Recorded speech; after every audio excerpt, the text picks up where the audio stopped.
Do you want to become a better writer? Do you want to know how to become a better writer with good grammar?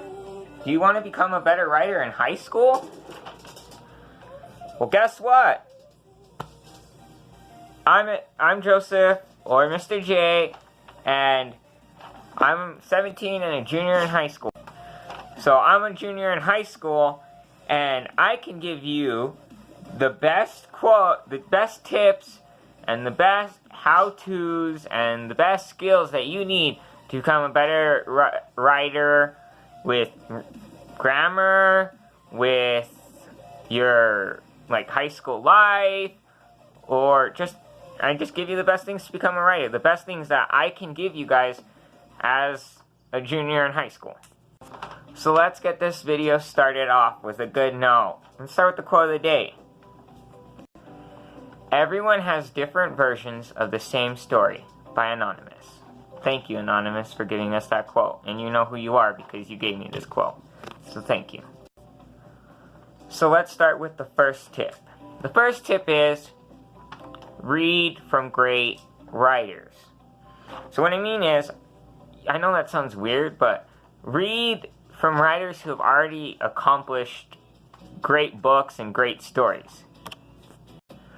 Frankly, I like to read, personally myself, Stephen King novels, because he writes in a very unique and abstract way. He writes in a way that most people don't write, and he has a very particular way of writing, and that intrigues me. So I like to read Stephen King novels because he doesn't write like other writers. So if you guys want any inspiration, read a Stephen King novel, because he writes in a very certain way with a certain type of criteria, and he just writes in his own unique way.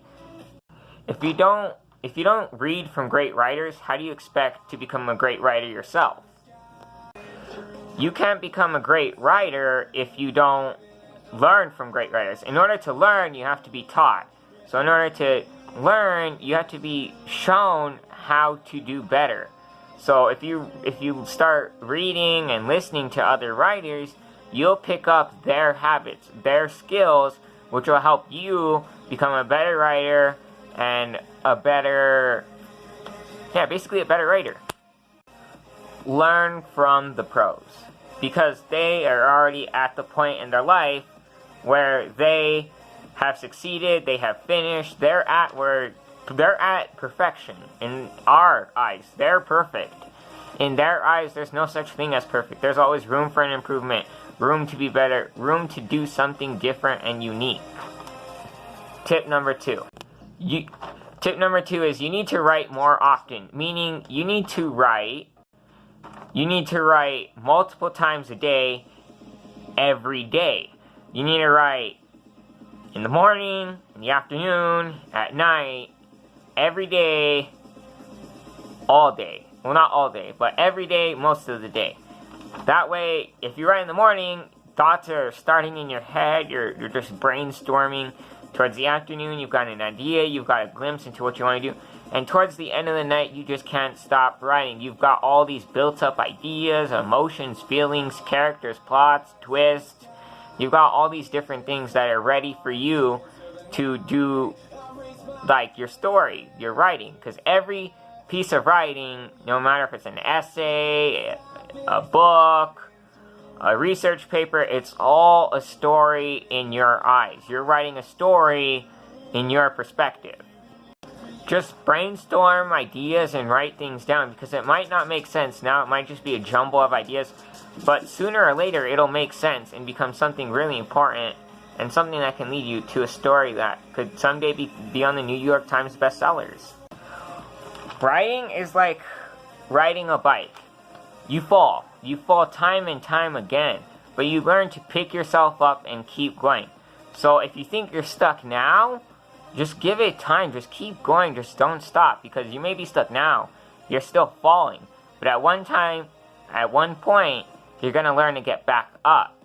You're going to learn how to ride that bike, and sure, sometimes you'll fall down, and that's just what happens. Sometimes you fall, you get back up, and then you fall again, but then you keep on riding. So you may fall now, but you're going to get up, and you're going to fall again, and you're going to get up, and you're going to fall again, and that's just going to keep happening. Even famous writers, it happens to them all the time. They put out a book and they're like, I could have done better. So I'm going to do this next book, and that's going to be better than my last one. You always want to do something better than you did before. Tip number 3, create a writing ritual. Pick a time of day, like a specific time of just writing. If you don't want to just write multiple times a day, then pick a certain time to write and spend at least 30 minutes of just writing. But I myself recommend at least an hour or more, because when you first start writing, it's just ideas. The first 30 minutes is just ideas to jot down.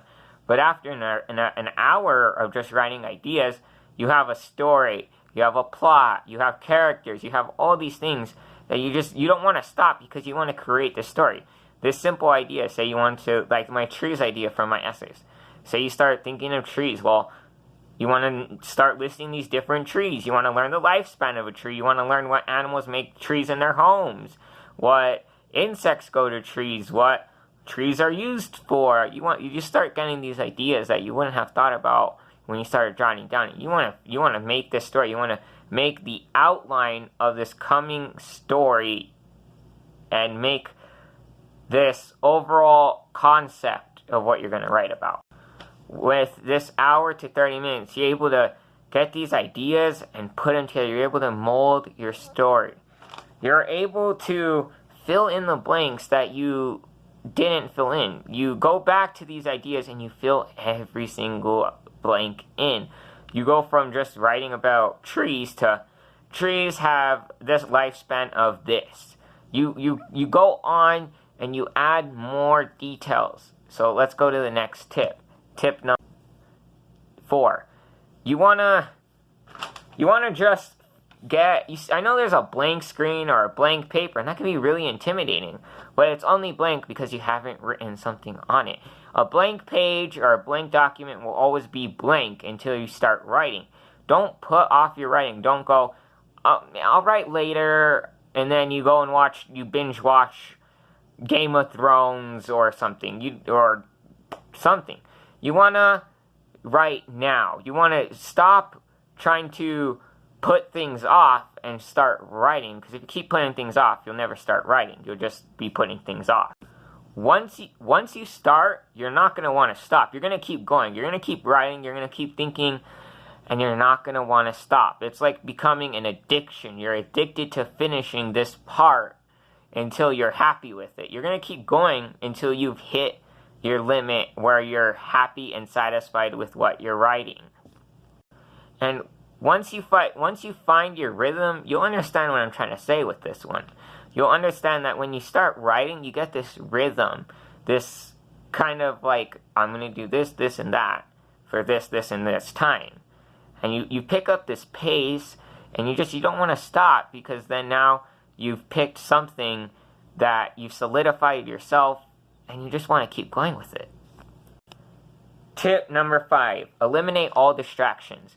Whether this means clear out your workspace, turning off all distractions, trying to clear out all background noise. Say there's a fan running in a different room, turn that fan off. Say your window's open and you can hear birds outside or neighbors mowing their lawn, close your window.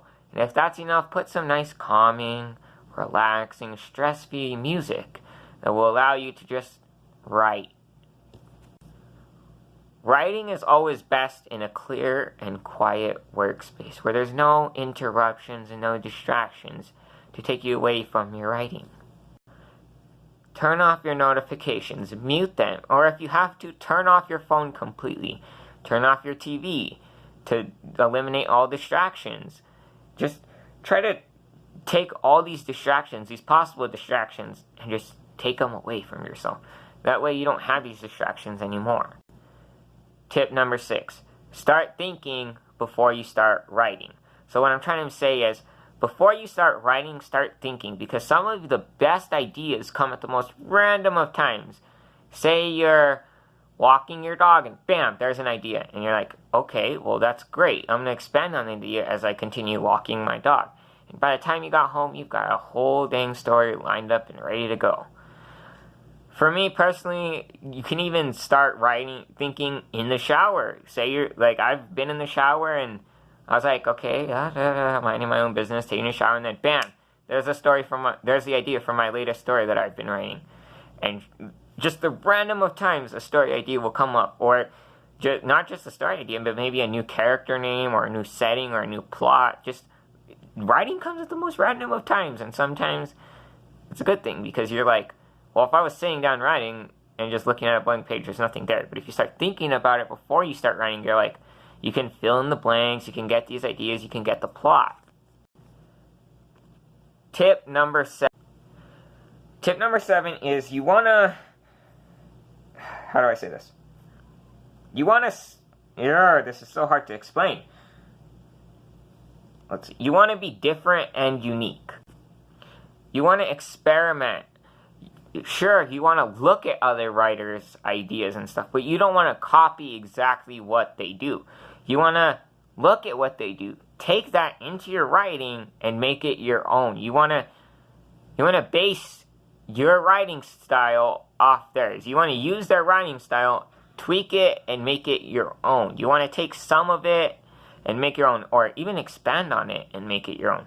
Because what works for them isn't always going to work for you. What works for them works for them. What works for them doesn't work for you. What works for you is what works for you, and you alone. It's not, what works for you might not work for me, and what works for me might not work for you. But you can base stuff off of other people and expand on it, or take some of it away and just simplify it.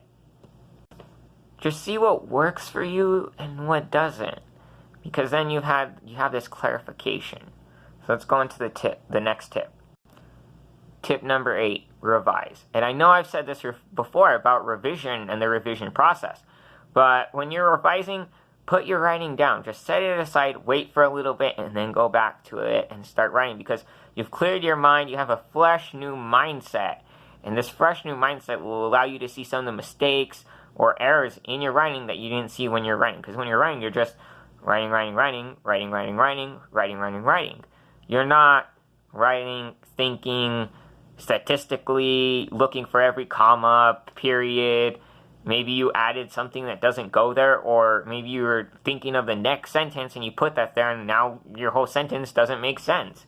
So just put it off for a little bit and then go back and revise. The better you are at revising and editing, the better off you'll be as a writer, because if you're able to see your own mistakes, your own errors, your writing will change. Sure, you're still going to need an editor or a friend or someone to look over your writing, but it's better if you're able to revise and edit yourself, because then you've cleared out even more errors, more accidents, and it'll make the job easier for other people, and they'll be like, well, you really don't have that many mistakes. Well, how'd you do this? You're like, oh, well, I revised it beforehand. You don't want to just give them a raw paper and be like, well, here you go. They're going to be like, yeah, this, and that, and that's $400 for an hour. No, you do not want to do that. That's a lot of money. No, you want to try to revise it to the best of your ability, send it to a friend, have your friend revise it, get it back, look at what they said, put it in, revise that, and then send it to someone. If you're writing a book, of course. That'll really change your process of writing. And I know my dog's back there. She's walking around looking for a ball. It's on the floor, but she's been looking for it. But yeah, back on topic to the next tip. Tip number 9. Be concise. This usually happens during the revision process, because you want to go into detail. You want to be very specific on every sentence, well, every word, every sentence, every paragraph, every page, every chapter, every book, every piece of writing. You want to be so concise and perfect that there's no room for error. There's no room for mistakes. This is no trial and error. This is try and get it perfect. You want to be so concise and perfect that there's no room, absolutely no room for errors. There's only the essentials left over at the end. Only what needs to be said and done. Not what, well, my dog wanted to go to the park. No. My dog wanted to go to the park because I haven't let it out in 2 weeks. You want to make sure that there's only the important parts. You want to be like, oh, well, today me and my friends went to the park and then we let out my dog and then, yeah, no, you don't want to just have random ideas. You only want the essential, the main parts of the story to be there. You don't want to have all these branching off ideas and different parts of different stories. And no, you want one exact thing. Only the important things in your story. Nothing else matters. Only the important things. Only the things that should be there, not the things that shouldn't. So let's get to the next tip. Tip number 10. Use powerful sentences. Use sentences that have very powerful verbs. Very short sentences, because short sentences with powerful verbs are better than long sentences with no verbs. So short sentences are always a good thing, because they have these verbs that bring in a better sentence than long sentences with no verbs. Though not every sentence should be the same. You want every sentence to be different than the last, more unique. So try to work that into your writing. So let's go to the next tip. Tip number 11. Tip number 11 is get feedback. There's nothing wrong with getting feedback, because the more feedback you get, actually the better your writing will become. Now, don't take offense to what people say, because if they say, well, your story's horrible, don't take offense to that, because then your story's probably horrible. So what you want to do is listen to what they have to say, because they're going to give you great ideas, great points that you normally wouldn't think about. So you want to just try to listen to what they say. Don't ignore them, but listen what they're trying to tell you, because what they're trying to tell you can be very important to your story process. Take their criticism and listen to it, because what they're trying to tell you is very important. Take their criticism to the next level, because what they're trying to tell you is going to help you in your writing. It's going to make your writing better. So if you want to get your writing better, get criticized. Have people judge your writing, because it's going to make it that much better. It's going to make you a better writer, because you're like, well, I never thought of that, and now that you've told me this, I'm going to put that in all the rest of my writing, because maybe that one detail that they gave you is going to change the whole part of what you're writing, and it's going to make your writing better. So I hope you guys liked this video, and I hope you guys enjoyed it. Please leave a like. Please leave your likes. Like this video. Comment down below and say, I want to become a better writer. And I'm going to give you guys any ideas I can.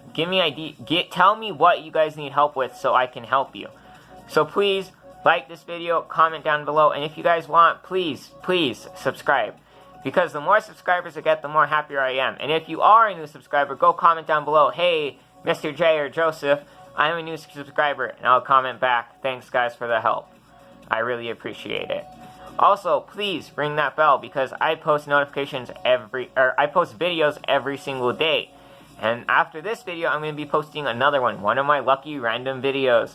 So please go look at that video next after you're done with this one. So guys, thanks for everything you do. You guys have made my day so happy by watching my videos. And I'll see you guys in the next video. Goodbye!